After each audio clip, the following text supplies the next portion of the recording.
નમસ્કાર. ચાલો આજે આપણે સરખી વસ્તુઓ વચ્ચે શું તફાવત છે ને એના વિશે સમજશું. તૈયાર? સરસ. ચાલો આને શું કહેવાય? વાટકી. આ કેવી વાટકી છે? સ્ટીલની. આ વાટકી પ્લાસ્ટિકની. સરસ, વેરી ગુડ. પછી આ શું કહેવાય? ચમચી. આ શેની છે? આ સરસ, વેરી ગુડ. પછી આ શું છે? થાળી. આ શેની છે?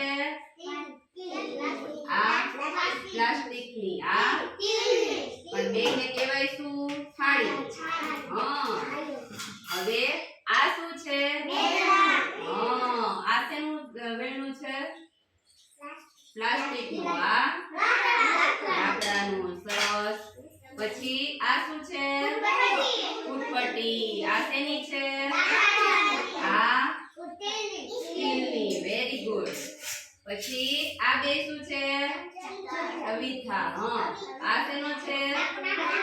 આ હા. સરસ. પછી આ શું કહેવાય?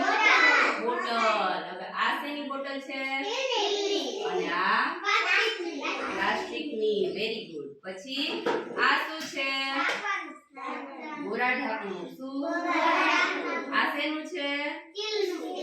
અને આ હા. જો આ બધી વસ્તુ એક જ છે પણ અલગ અલગ ચીજમાંથી બનેલી છે. માનો કે આ ચમચી બે ચમચી જ કહેવાય ને, પણ બનાવી કેમાંથી? એક સ્ટીલમાંથી બનાવી અને એક પ્લાસ્ટિકમાંથી. શેમાંથી? હા. એવી જ રીતના વાટકી, થાળી, ચમચા, પછી વેણા, પછી ફૂટપટ્ટી, થાળી, ગોરા ઢાંકણું અને બોટલ.